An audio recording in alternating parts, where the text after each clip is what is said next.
Vou convidar você a abrir a palavra de Deus na primeira carta de Paulo aos Tessalonicenses, capítulo 2, agora. Primeira de Paulo aos Tessalonicenses, capítulo 2. Nós leremos até o versículo 12. Abra sua Bíblia, por favor. Primeira aos Tessalonicenses, capítulo 2, versículos de 1 a 12. Enquanto o irmão ou a irmã procura o texto, eu vou dizer o que eu pretendo expor nessa noite. O tema da mensagem é o procedimento digno dos filhos de Deus. Algumas atitudes para um digno procedimento dos filhos de Deus. Porque esse texto mostra o proceder do apóstolo Paulo e seus cooperadores na evangelização de Tessalônica. E eu vou citar 3 atitudes básicas importantes. Se guardarmos, eu penso que avançamos nessa nossa caminhada, nessa nossa peregrinação. Eu vou falar de confiança, vou falar de caráter, vou falar de compaixão. 3 atitudes para o povo de Deus. Note que dentro da graça comum, normalmente, nós até encontramos isso no meio social. Nós encontramos confiança, mas que confiança? Às vezes, confiança em si mesmo. Às vezes, uma confiança no conhecimento que tem. Às vezes, uma confiança em outra pessoa. Ok, dentro do âmbito da graça comum, dá para se perceber a confiança. Mas para o povo de Deus é esperada uma confiança, um tipo especial de confiança. Bom, na nossa vida, nos conhecimentos que temos, com as pessoas que conhecemos, nós também encontramos caráter. Nós percebemos pessoas dentro dos limites do caratismo.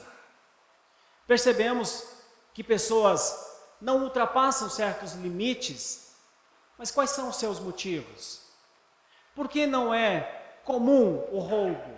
Por que não é comum o adultério? Embora cada vez mais parece que está ficando comum. Mas se fizer uma pesquisa, ninguém acha que é certo. Fizer uma pesquisa, você acha que o brasileiro deve ter caráter? Mais de 90% vai dizer que sim. E que é um povo de caráter. Há um certo caratismo. Mas por qual motivo? Quais são os motivos? Às vezes é a vergonha. Uma pessoa não rouba, não porque ela não tem vontade de roubar, porque ela tem vergonha, se ela for apanhada. Uma pessoa não adultera porque ela tem vergonha. Às vezes, adultera enquanto ninguém vê. E da mesma forma, a compaixão. Nós encontramos pessoas muito compassivas, muito caridosas. Mas qual o motivo da maioria da compaixão que a gente vê nos nossos dias? Às vezes para obter reconhecimento, veja como é bom, veja que pessoa boa, veja que pessoa que, ela é muito dada. Ou às vezes até na relação com o Senhor, tem compaixão das pessoas para tentar de alguma forma agradar a Deus, para então alcançar a salvação. E aí nós temos uma infinidade de entidades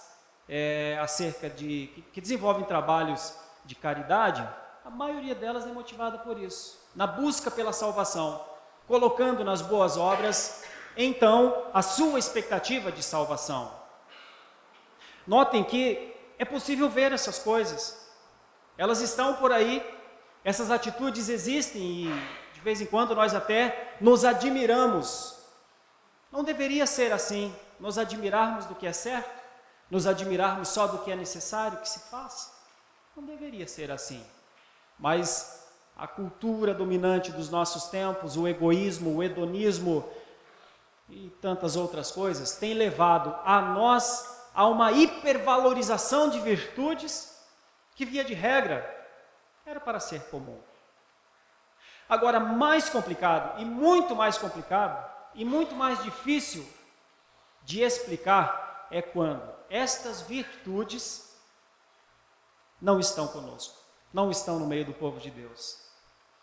Quando olhamos para o grande número de evangélicos no Brasil como o nosso, e cada vez mais as pessoas acusando, mas é crente e faz isso. É crente, sabe? O mundo nos julga muitas vezes com razão, porque realmente não era para ser assim. Mas está desesperado porque perdeu o seu trabalho, mas não era para ter confiança em Deus. Mas está desesperado porque perdeu o namorado, a namorada, porque surgiu uma doença. Mas não era para ter confiança? E o mundo vem e diz, ei, cadê a confiança? Quando olhamos para o caráter, então, meu Deus, alguns têm a esperança, eu, por exemplo, a política, ela corre nas minhas veias, eu sempre participei da política, em determinado tempo, eu me ausentei da política, por entender que no meio em que eu vivia, se eu quisesse ser um bom político, eu teria de abrir mão do caráter. É triste isso. É lamentável isso. Por que nós tememos hoje que homens de Deus e mulheres de Deus adentrem os meios da política? Porque a gente parece que antevê como vai terminar. E então, bancada evangélica, eu não sei mais quem, todos sendo acusados de suborno, de enriquecimento ilícito. Meu Deus, os crentes. Aí vem o mundo e diz, crente faz isso? O mundo que não é crente se assusta quando um crente faz isso. Confiança, caráter, compaixão. Compaixão nos crentes, em nós. Que compaixão? Na maioria das vezes, nós achamos que temos compaixão quando só temos dó.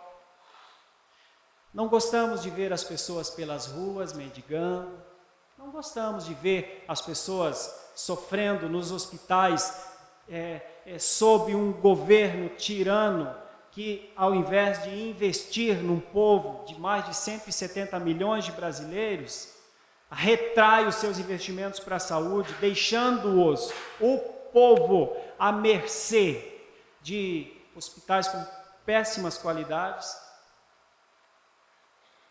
Mas compaixão, dó talvez, a gente sofre, a gente olha e diz, que pena.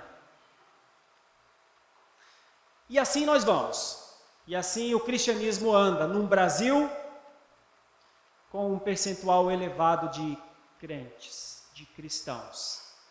E assim nós andamos, tendo que nos colocar muitas vezes e sendo colocados muitas vezes em xeque-mate. Cadê a confiança? Cadê o caráter? Cadê a compaixão? Quero ler esse texto pensando nisso, porque Paulo foi um homem que em Tessalônica viveu isso. É por isso que ele pode servir como um exemplo. Por isso que nós podemos encontrar nesse homem algumas atitudes dignas de um procedimento cristão. E irmãos, louvemos ao Senhor por termos tempo para aprender. Louvemos ao Senhor que Ele ainda não nos levou com as nossas vergonhas, com as nossas omissões. Louvemos ao Senhor que bondosamente nos ama, nos quer tanto bem, que nos dá chance após chance para encontrarmos nas virtudes dEle um procedimento digno. Obviamente, quando eu leio um texto assim, eu jamais pensaria, ninguém faz isso, jamais. Mas eu quero pensar na possibilidade que possamos, como povo de Deus, como igreja salva, olhar para atitudes assim e colocarmos atitudes assim na nossa vida, para que não vivamos assim, alheios ao mundo, para que vivamos no mundo e para que não temamos os julgamentos do mundo. Por que temeremos os julgamentos do mundo se prestamos contas ao Senhor e estamos com a nossa consciência em paz diante do Senhor? O problema é quando nós não estamos com a nossa consciência em paz diante do Senhor. Aí tem que ouvir o que o mundo fala de nós. E tem que calar mesmo, porque é para nossa vergonha. Então pensemos, o que a Escritura pode nos ajudar acerca de virtudes como essas? Como Paulo pode elevar, pode nos ajudar a dar passos significativos em relação a um digno procedimento de cristãos no século 21. Porque vós, diz o texto, irmãos, sabeis pessoalmente que a nossa estada entre vós não se tornou infrutífera. Por que Paulo diz isso? Porque Paulo, um pouquinho antes, nós lemos aqui no início do culto, diz: pois eles mesmos, no tocante a nós, proclamam que repercussão teve o nosso ingresso no vosso meio, e como deixando os ídolos vos convertestes a Deus para servirdes o Deus vivo e verdadeiro. Mais à frente, nessa mesma carta, Paulo vai falar por que não foi infrutífera a sua estada no meio dos Tessalonicenses. Quando vier para ser glorificado nos seus santos e ser admirado em todos os que creem naquele dia. Então, Paulo está falando aos Tessalonicenses e dizendo, não foi em vão, não foi um momento perdido, não foi um momento que eu estive aí com vocês, mas passou apenas como se mais um amigo chegasse e passasse. Não. E aí dos versículos 2 até o versículo 4, Paulo vai enfatizar a confiança bíblica. Algumas atitudes para um procedimento cristão nos nossos dias, confiança bíblica. Não confiança em mim, não confiança em chegou quem poderia nos ajudar, não uma confiança baseada no acaso. Hoje foi ruim, mas amanhã vai ser melhor. Não, uma confiança bíblica. Uma confiança baseada num fundamento, numa certeza. Uma certeza. Nessa semana, meu primeiro pastor, reverendo Elias Lobo, postou no Face uma coisa que me chamou a atenção. Ele falou de Voltaire. Diz que Voltaire tinha visitado a Prússia, e ateu convicto, quem estuda um pouquinho sabe que Voltaire foi um dos que mais afrontou ao cristianismo. E ele zombando do cristianismo, numa mesa, bebendo e comendo, ele disse, troco o meu lugar no céu por um marco prussiano, troco o meu lugar no céu por uma moeda prussiana. E aí alguém se levantou e disse, nós temos um costume, uma lei aqui na Prússia. Quando alguém quer vender alguma coisa, deve provar que é dono dela. Aí Voltaire sentou. Você entende? O fundamento bíblico deve nos levar a uma confiança. Não é uma esperança por ventos que mudem, porque talvez eles nunca mudem. Uma confiança bíblica. Os versículos 2 a 4 vão falar, mas apesar de maltratados e ultrajados em Filipos, como é do vosso conhecimento, tivemos ousada confiança em nosso Deus, para vos anunciar o Evangelho de Deus em meio a muita luta, pois a nossa exortação não procede de engano, nem de impureza, nem se baseia em dolo. Pelo contrário, visto que fomos aprovados por Deus, a ponto de nos confiar Ele o Evangelho, assim falamos, não para que agrademos a homens, e sim a Deus, que prova o nosso coração. Meus irmãos, eles passaram por momentos terríveis em Filipos. Nós poderíamos olhar aqui, os textos estão aqui, mas é suficiente eu falar para ti que eles tinham todos os motivos para parar de pregar. Já em Filipos, em Tessalônica também, por onde Paulo passava, encontrava oposição o tempo inteiro. Mas uma coisa Paulo diz, apesar de maltratados, uma coisa estava nele: confiança. Confiança em nosso Deus, para vos anunciar o Evangelho de Deus em meio a muita luta. E no versículo 3, usa 3 formas para dizer o que ele achava que era um erro e que muitos evangelistas talvez praticassem no seu tempo. Versículo 3 diz: pois a nossa exortação não procede de engano, de uma forma de pregar que as pessoas se agradem, por exemplo, ou de uma maneira de prometer coisas que a Bíblia não diz. Não procede de engano, não procede de impureza. É mais ou menos como se fosse: jamais o que vem do céu estaria impuro, é dele esse evangelho. E também não se baseia em dolo, porque talvez tivesse uma prática naqueles tempos que os missionários passassem com muitas filosofias diferentes, os pregadores arrebanhassem verdadeiras multidões, usando essas 3 técnicas. Exatamente o engano, a impureza e o dolo. No entanto, Paulo, no versículo 4, diz, pelo contrário: visto que fomos aprovados por Deus, a ponto de nos confiar Ele o Evangelho, assim falamos, não para que agrademos a homens, e sim a Deus, que prova o nosso coração. Eu vejo uma alegria implícita aqui em Paulo, quando ele diz, Ele nos confiou o Evangelho. Ele nos deu, a mim e aos que estavam com Ele, Ele nos deu o Evangelho. Ele confiou como uma joia. Olha, divida essa joia. Você não vai ficar mais pobre ao dividir essa joia. Como um alimento, um pãozinho fresco. Dá pão para quem tem fome, você não passará mais fome. Como um jarro de água no deserto, de vida com esses que estão andando, você não passará mais sede. E então, Paulo está de posse disso.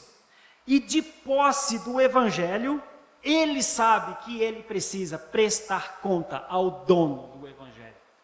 E é aqui que nós encontramos um Paulo muito sereno, muito confiante, biblicamente, no autor do Evangelho.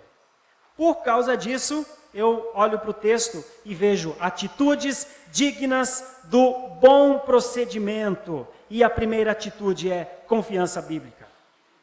Enquanto muitos estavam possivelmente pensando, quem será que mantém esse homem? Como esse homem é mantido? Será que este homem será um pregador como os que passaram por aqui? Paulo diz, o meu fundamento é a Bíblia.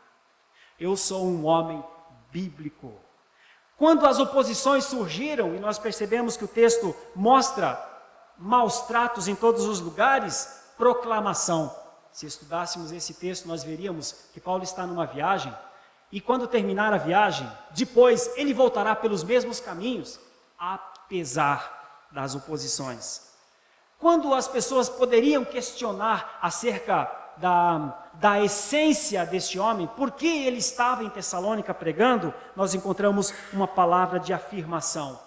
Quando os testes vêm, ele diz, eu sei quem eu devo agradar, eu sei a quem eu presto contas, ao Senhor. Isso é confiança bíblica, é estar diante do Senhor. É como se, no caso dele, um pregador estivesse pregando para uma multidão, mas os seus olhos viam o Senhor naquele lugar. E ele não poderia mentir. E ele não poderia ludibriar. E ele não poderia convencer com as suas técnicas. Porque os olhos do Senhor estavam ali, como estão aqui, diante de nós. É por isso que a confiança não poderia ser nele. É por isso que a confiança não poderia ser na fragilidade dos seus ouvintes. Eles são iletrados, eles entenderão isso. Eles são iletrados, eles aceitarão o que eu estou falando. Não estava baseada em petulância, em arrogância, em sabedoria humana, em nada. Estava baseada unicamente na confiança que ele tinha no Senhor.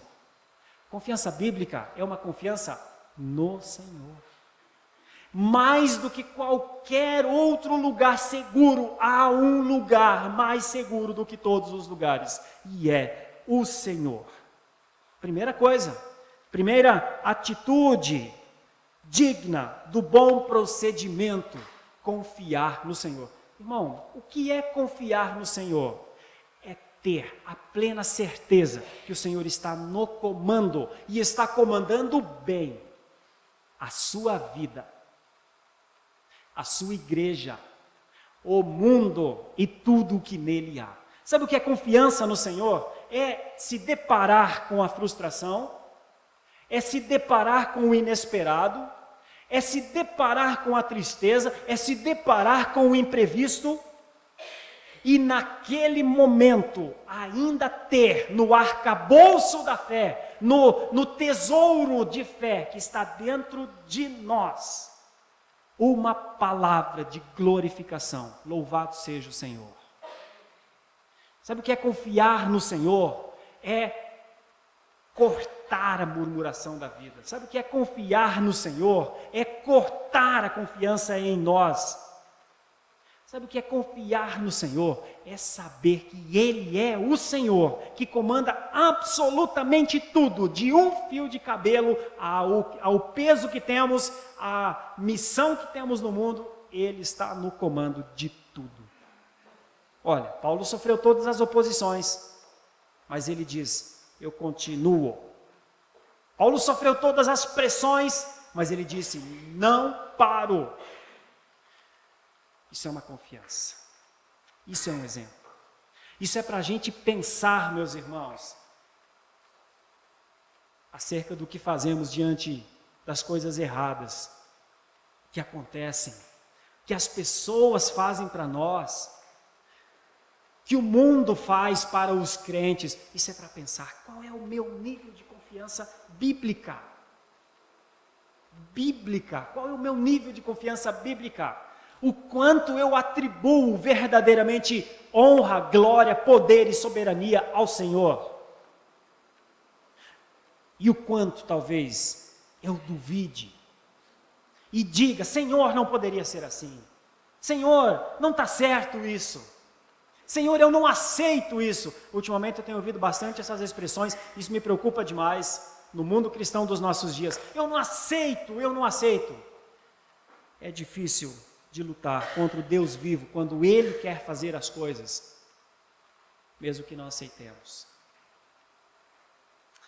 Atitudes dignas do bom procedimento, do procedimento cristão. Olhando para as Escrituras, nós encontramos outras formas. Veja do versículo 5 até o versículo 6, quando a expressão do caráter começa a aparecer. A verdade é que nunca usamos de linguagem de bajulação, como sabeis, nem de intuitos gananciosos. Deus disto é testemunha.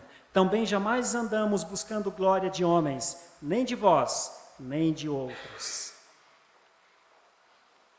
A ideia aqui da linguagem de bajulação e de intuitos gananciosos, parece que o ambiente da época era um ambiente assim. Os pregadores de alguma maneira levavam vantagem. E Paulo está se fazendo diferente dos pregadores da sua época. Porque Paulo está dizendo, olha, se os pregadores vêm até Tessalônica para levar vantagem, se os pregadores vêm até Tessalônica para, de alguma maneira, usarem vocês, eu quero fazer diferente, eu quero ser usado ao invés de usar. Eu quero servir ao invés de ser servido. Por isso, eu jamais vou usar palavra de bajulação. Sabe por quê? Entre outras coisas, Paulo está dizendo, porque eu não vou ficar na mão de vocês. Eu não vou bajulá-los, eu não vou encher o ego de vocês, eu não vou inflá-los, eu não vou despertar em vocês uma ideia que eu estou aqui para tratá-los maravilhosamente bem, porque quando eu precisar falar sobre o pecado, aí vocês não crerão. Quando eu precisar falar sobre o pecado, sobre o que o pecado faz na vossa vida, vocês acharão que é porque daí eu estou bravo, vocês acharão, não, Paulo não é assim, não, mas nós demos verdadeiras fortunas para Paulo, agora ele está falando isso de nós. Aí Paulo fala, eu não vou ficar na mão de ninguém. Eu tenho um que eu preciso prestar conta, e eu presto conta a ele. Por isso eu jamais vou bajular ninguém. Jamais. É estranho isso. Porque nos nossos dias, o que mais se vê é pregação de bajulação. É pregação que diz que vai dar certo. Creia e vai dar certo. Você consegue, você é forte, ninguém te derruba, vai em frente, conquiste os teus sonhos. Ah, todo mundo quer ouvir isso. Falta cadeira nas igrejas. Oh, meu Deus, venha, eu vou fazer um milagre na sua vida. Se isso não acontecer, então esse ministério não é de Deus. Essas coisas a gente tem ouvido aí. Meu Deus, como a gente ouve. E o povo vai, eu quero o meu milagre. Daqui a pouco vão inventar, não tem o Código de Defesa do Consumidor? Daqui a pouco vão inventar o Código de Defesa do Crente. Daqui a pouco alguém vai chegar lá com o código dizendo: o senhor falou que ia acontecer na minha vida, eu vim aqui para cobrar. Eu quero ver onde estes pregadores vão parar. No dia que este povo despertar, deveria já ter despertado. Mas isso é outra história. Por que há mais de 15, 20 anos um povo é praticamente sequestrado? Porque há mais de 15 ou 20 anos um povo dá praticamente o que não tem para que pregadores enriqueçam? Por que eles ainda não despertaram? Talvez estejam esperando a bênção, que talvez nunca virá. Talvez estejam esperando, estejam com fé naquele pregador. Talvez estejam com fé em si. Talvez estejam dizendo: não, já perdi bastante, eu já coloquei muito dinheiro aí nessa igreja, eu preciso recuperar esse negócio. Talvez estejam negociando, eu não sei. Ainda vou estudar melhor isso para entender por que uma nação de milhões de brasileiros, tidos como inteligentes, estão nesse momento envergonhando a fé, fazendo da fé um instrumento para se dar bem. É uma vergonha o evangelho isso. É uma vergonha termos 15, 20, 30 milhões de evangélicos mendigando bênção nas igrejas e elas cheias e câmeras por todos os lados. Isso é uma vergonha. Isso é uma vergonha ao Senhor Jesus. Isso é uma vergonha aos dignos. É por isso que tem horas que a gente precisa refletir sobre atitudes de um digno procedimento. Caráter. O que Paulo mostra aqui, o meu caráter, a minha marca, que é a ideia de caráter, a ideia de, é quase uma cicatriz, é uma marca. Quando ele diz em outro momento: ninguém me moleste porque eu carrego as marcas de Cristo, a ideia é isso, eu carrego o caráter de Cristo, eu carrego a característica de Cristo, eu carrego o que me identifica com Ele, e por causa disso, Paulo está pregando aqui em Tessalonicenses e diz: Deus é a minha testemunha, eu não vou buscar glória de ninguém. Abaixo os elogios. Paulo, que palavra poderosa. Paulo falou ao meu coração. Mais importante do que agradar-se da mensagem de Paulo, talvez seja lamentar um procedimento dúbio, um procedimento difícil, um procedimento que não tem uma marca, um caráter, e passar pelo que nós, evangélicos, estamos passando neste país, sendo acusados pela grande massa de, entre outras coisas, não termos confiança em Deus e muitas vezes não termos caráter. Eu olho para as Escrituras e preciso encontrar, tem que ter um jeito de viver de uma maneira que agrade ao Senhor. Tem que ter um jeito de nos posicionarmos diante de um mundo que vai tentar, de alguma maneira, nos dissimular. Confiança bíblica. Caráter bíblico. Quando eu falo de caráter bíblico, da mesma maneira, eu olho para o texto, os versículos 6, e encontro, no momento de imensa vulnerabilidade, um homem autêntico. No momento em que todos estavam buscando glórias de pessoas de grandes massas, ele tinha o Senhor como a sua referência. No momento em que ele estava sendo provado, nós encontramos um homem seguro do que é. Isso é Paulo. Por isso vale a pena pensar na Bíblia. Por isso eu louvo a Deus por poder abrir a Bíblia, estudar com a igreja e pensar coisas reais para a nossa vida. Coisas que nos marcam, coisas que nos identificam, coisas que nos deixam abertamente ou claramente diante do Senhor, que conforme diz Paulo, é nossa testemunha e ao mesmo tempo prova o nosso coração. Dos versículos 7 para frente, nós vamos encontrar uma outra coisa em Paulo, que não deveria ser uma virtude assim elogiadíssima, deveria ser uma coisa natural no meio do povo de Deus, que é a compaixão bíblica. Estou trabalhando 3 ideias, algumas atitudes do digno procedimento de um cristão. E entre elas, a compaixão bíblica. Começa com a confiança bíblica, o caráter bíblico e a compaixão bíblica, pelo motivo certo. Diz do versículo 7 para frente: embora pudéssemos, como enviados de Cristo, exigir de vós a nossa manutenção, todavia nos tornamos carinhosos entre vós, qual ama que acaricia os próprios filhos.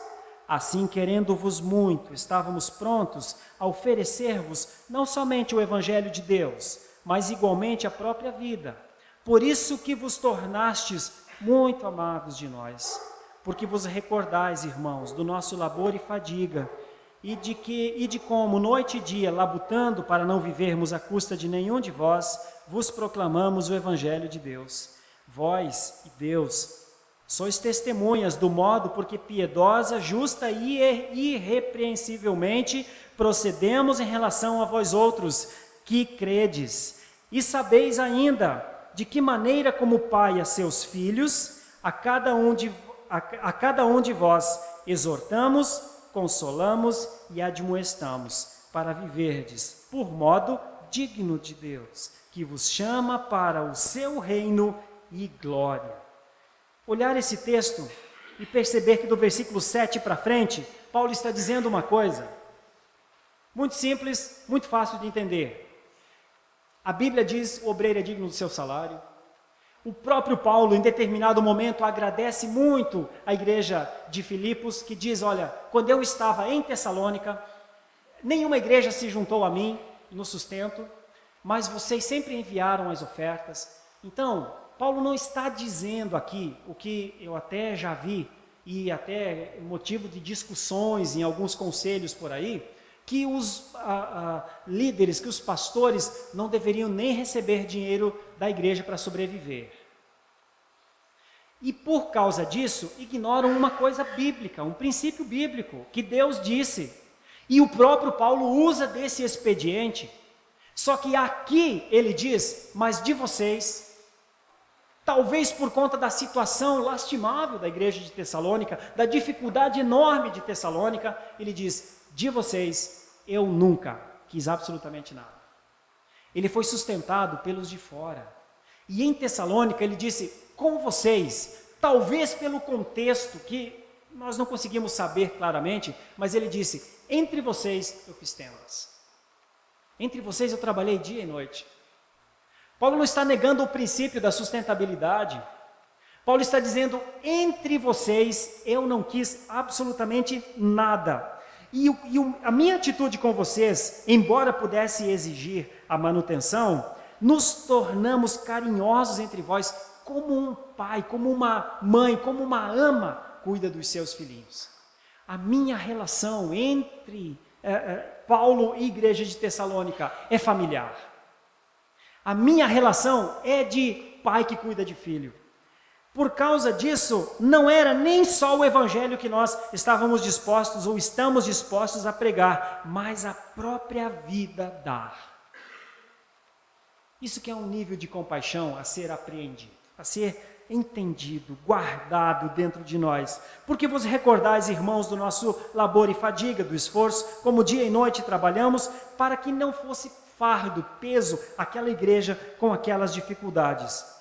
Vós e Deus sois testemunhas do modo porque, e usa as 3 expressões, piedade, justiça e irrepreensível.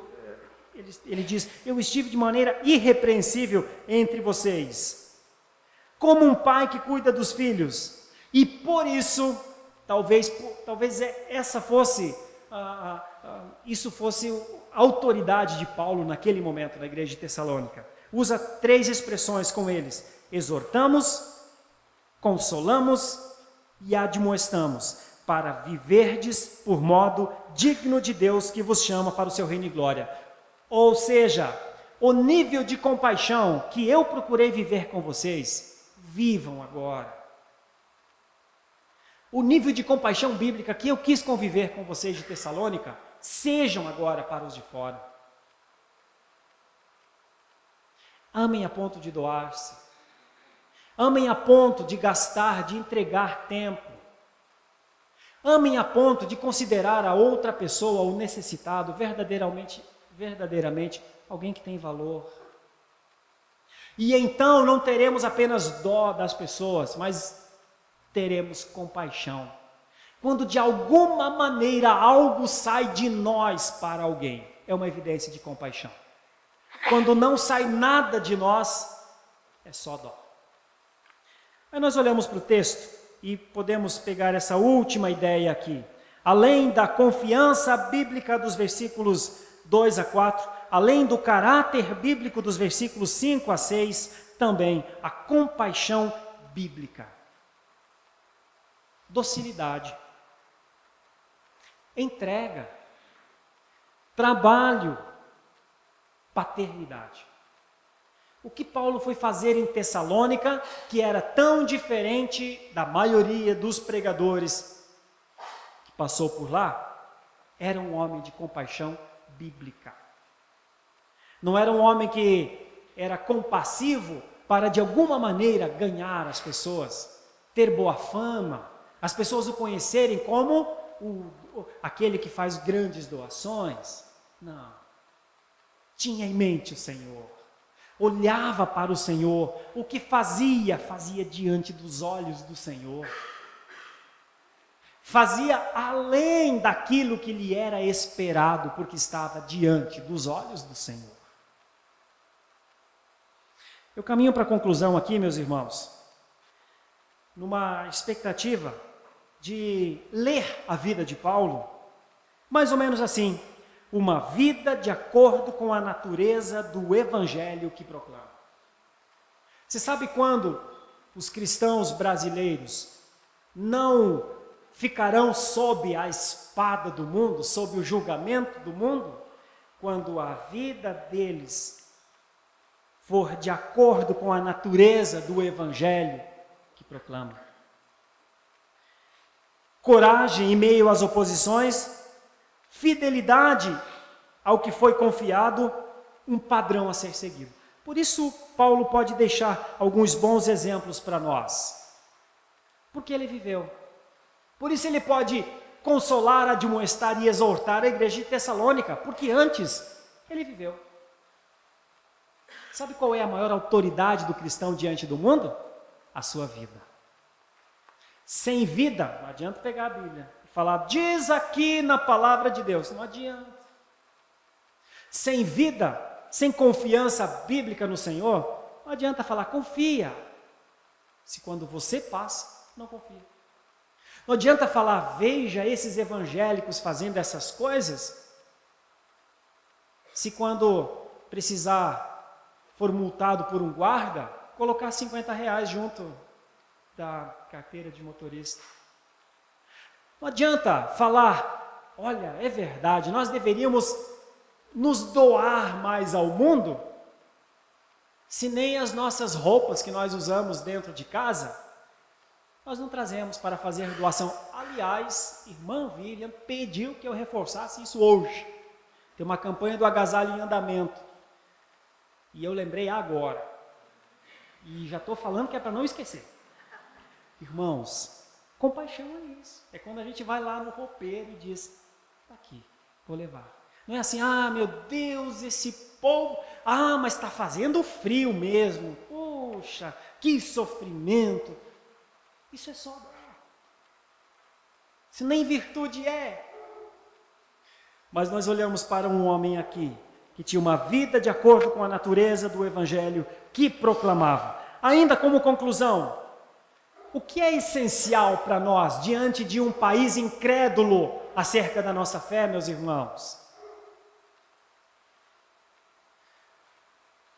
Você acha que um país como o Brasil está impressionado com 25%, 30% de evangélicos? Você acha que eles estão impressionados? Vai mudar a cara do Brasil? Eles já descobriram que não muda nada. Eles descobriram antes de ter 10 milhões, que não adianta ter 10, 15, 20, 30, 50, 70 milhões de evangélicos nesse país. Eles continuam dando jeitinho, eles continuam burlando o imposto de renda, eles continuam não pagando seus impostos, eles continuam como eram quando não eram crentes. O Brasil é até mais inteligente que nós pensamos, por isso ninguém faz oposição a nós, nem farão. Eles sabem que não vai mudar nada. Por quê, meus irmãos? Para nossa vergonha. Porque um país com 30 milhões de crentes professos no Senhor Jesus, e não de gente desesperada atrás da sua bênção, mas um povo professo, um povo mudado, um povo convertido, um povo regenerado, um povo em santificação, um povo com o coração na presença do Senhor, um povo querendo agradar ao Senhor, um povo que, justificado lá no tribunal de Deus, foi mudado o seu status, e agora ele é justo aos olhos de Deus, um povo que aguarda a glorificação, porque esse corpo há de passar, porque ele não serve para os planos eternos. Há 30 milhões de um povo que pense assim. Há 30 milhões de um povo que se importa em agradar mais ao Senhor do que aos homens ou a si mesmo. O que é essencial, à luz do texto de Paulo? Solidez. Somos chamados a uma vida cristã sólida, meus irmãos, com fundamento, com confiança bíblica. Somos chamados a sermos autênticos. Irmãos, nós somos crentes e vamos ser crentes até morrer. Nós somos crentes e não fazemos coisas que não crentes não fazem. Irmãos, há limites para nós, e os limites foram estabelecidos por Deus. Temos vontade de fazer fofoca? Temos sim. Temos vontade de falar mal das pessoas? Temos sim. Mas não falamos, porque o Senhor sonda os corações. Temos vontade de enriquecer? Acho que a maioria tem. Agora, o que é essencial? O que é essencial? Autenticidade. Somos peregrinos, viveremos um tempo só aqui e que graças a Deus está acabando. Eu louvo a Deus por eu não ter 15 anos. Eu louvo a Deus que eu já tenho 42. Vou fazer 43 já em novembro. Eu louvo a Deus, estou passando, irmãos. Eu estou indo embora, sabe? Graças a Deus eu não tenho 10, 15, 20. Graças a Deus. Está passando. Eu sou um peregrino nesse lugar. E você também é. Então não viva como se aqui fosse para sempre. Porque nós somos viajantes. Os viajantes deixarão isso, que parece ser real, mas é virtual, passa.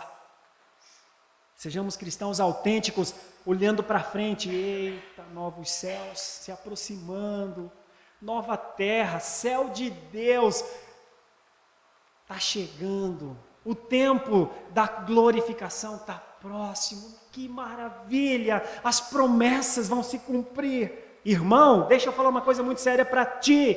Desses 30 milhões de cristãos no Brasil, 80% não acredita nem em céu. Não acredita nem que exista um céu. Que 30 milhões, que autenticidade, que vergonha. O que é essencial? Uma entrega. Nós olhamos para um homem que o cristianismo já não era mais para ele. Ele poderia muito bem falar: me converti, eu não vou mais perseguir os cristãos, eu me converti no caminho de Damasco, eu não vou mais levar ninguém à masmorra, eu me converti, agora vou para minha casa, vou casar, vou ter filhos e vou esperar aquilo que eu acredito que é verdade. O Senhor Jesus virá em glória e me levará. Não.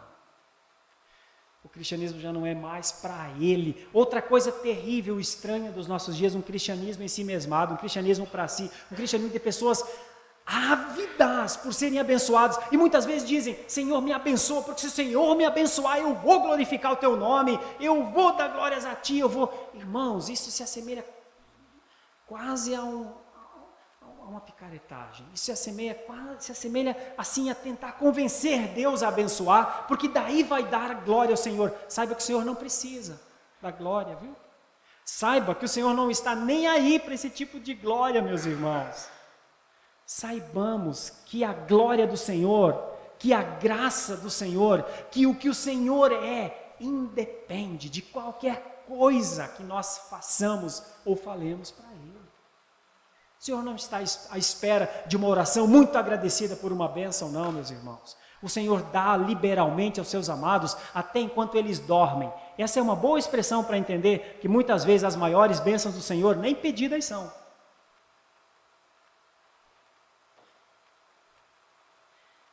O cristianismo de entrega é um cristianismo que não se coloca no centro. Eu sou o centro, me sirva. É um cristianismo que diz: o que eu posso fazer? O que a gente pode fazer? O que a gente pode fazer por Santo Amaro? O que a gente pode fazer por essas casas? O que a gente pode fazer com o evangelho que a gente tem? O que a gente pode fazer? Nós temos um departamento de marketing na igreja. Como é que a gente pode anunciar isso lá fora? Como é que a gente pode? Sabe, o que Paulo tinha era isso. Como é que a gente se doa? Às vezes nós não temos muitas formas, condições até, de abençoarmos um bairro tão grande como o nosso. Mas ao menos as nossas orações eles poderiam ter. Eu estou olhando para o texto bíblico e pensando, e procurando aplicar aqui. Irmãos, são algumas atitudes acerca da dignidade de procedimento. Algumas atitudes para um digno proceder. A dignidade de Paulo estava em relação ao Senhor. Ele queria ser achado digno pelo seu Senhor. Ele queria verdadeiramente ser achado como alguém que agradava ao Senhor. E nós encontramos, pelo menos, se eu não estiver muito errado, 3 atitudes muito sérias. Uma confiança bíblica, um caráter bíblico e uma compaixão bíblica, porque estava diante do Senhor. Quais valores ignoramos, motivados muitas vezes pela urgência? Quais são as prioridades da nossa vida hoje? O que é realmente importante para nós hoje?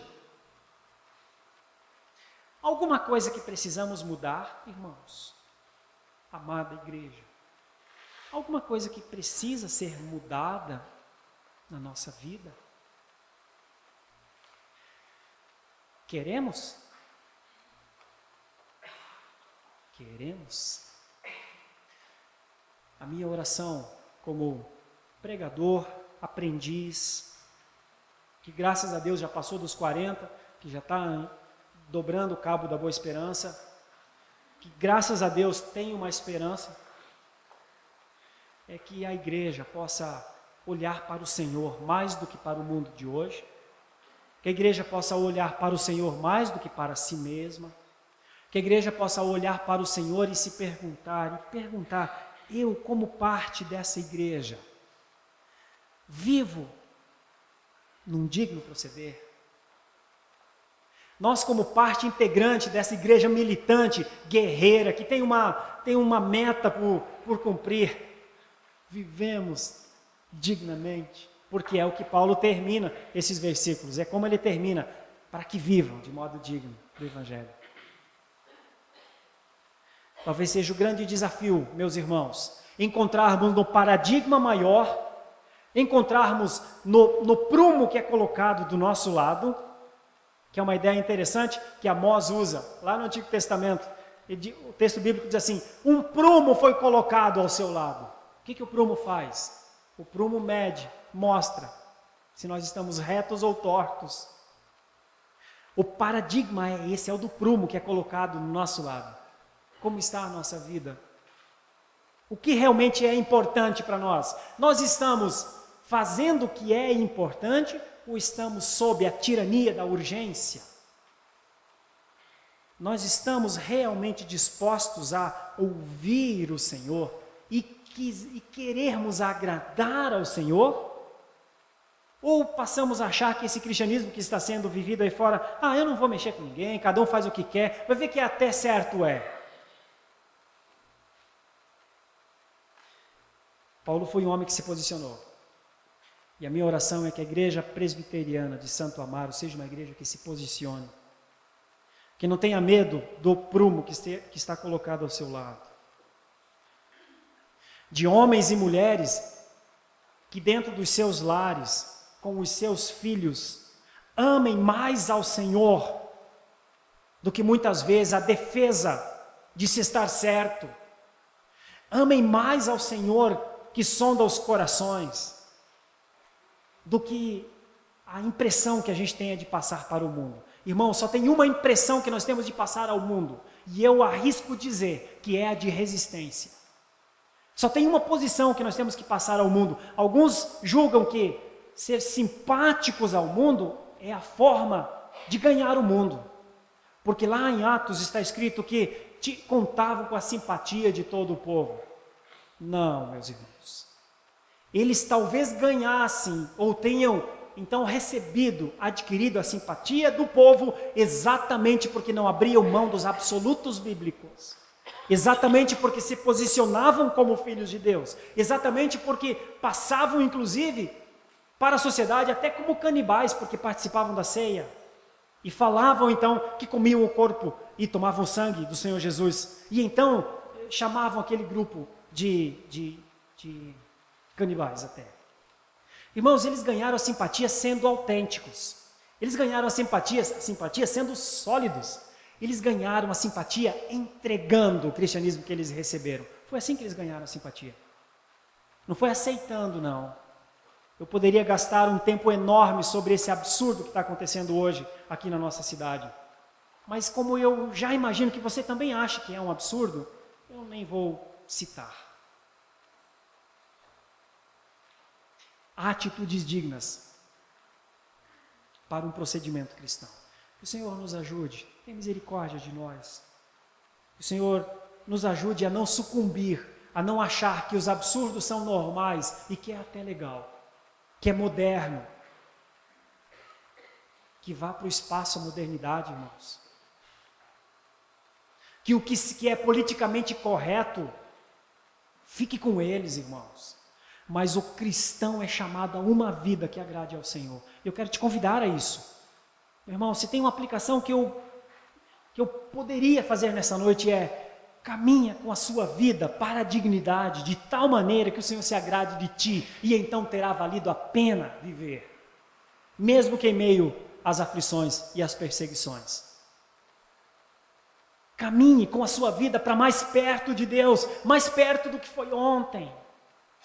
Caminhe com a sua vida mais para a luz do que para as trevas. Ande, conduza esse tesouro que Deus lhe deu, chamado de fé, para resistir. E você e eu resistiremos com a nossa voz, com a nossa vida. Queremos? Feche os seus olhos, vamos orar ao Senhor.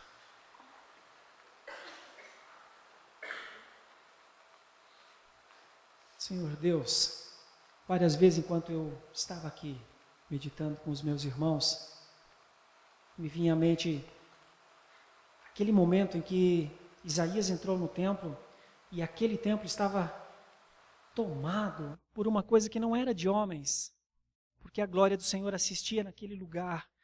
Senhor, e Isaías temeu de tal maneira.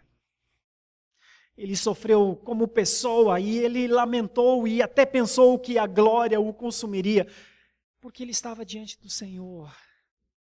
Meu Deus, há possibilidade de um cristianismo distante do Senhor? Meu Deus, até quando o Senhor vai permitir serem chamados de evangélicos, serem chamados de crentes, de cristãos, pessoas em busca de satisfação?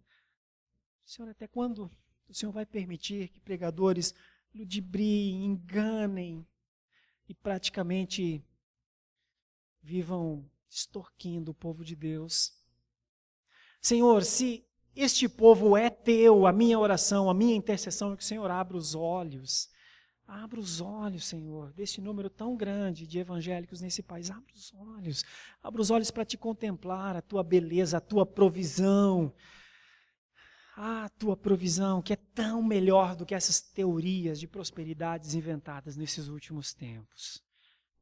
A provisão baseada numa confiança bíblica.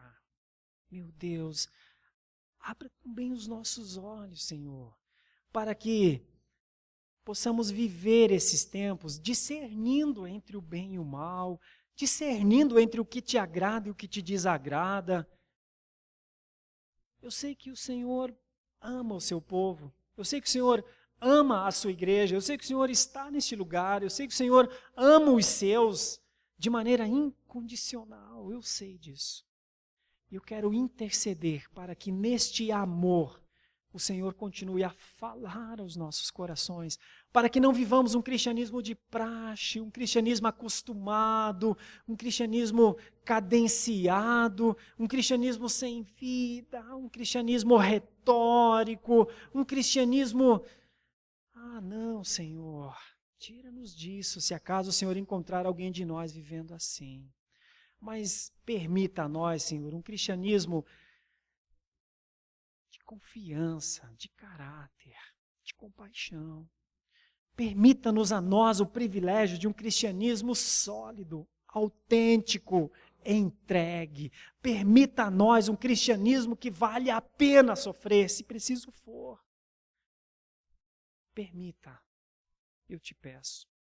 Peço perdão também pelos nossos pecados. Mas ouve a nossa oração, Senhor. Permita um reavivar de almas, de disposição. Permita, Senhor, a tua igreja um sonho, um ideal, um olhar para frente, um novo ânimo, um ânimo, Senhor, que possa agradar ao Senhor. Permita, Senhor. Perdoa as nossas faltas, Senhor. Perdoa a nossa infidelidade, Senhor. Perdoa a minha infidelidade, Senhor. Ajuda-nos a olhar para Paulo e ver que ele realmente é um grande exemplo para nós, para que possamos, neste espelho, vermos a nós mesmos. Por isso nós oramos, buscando a tua graça, mais uma vez, em nome de Jesus. Amém.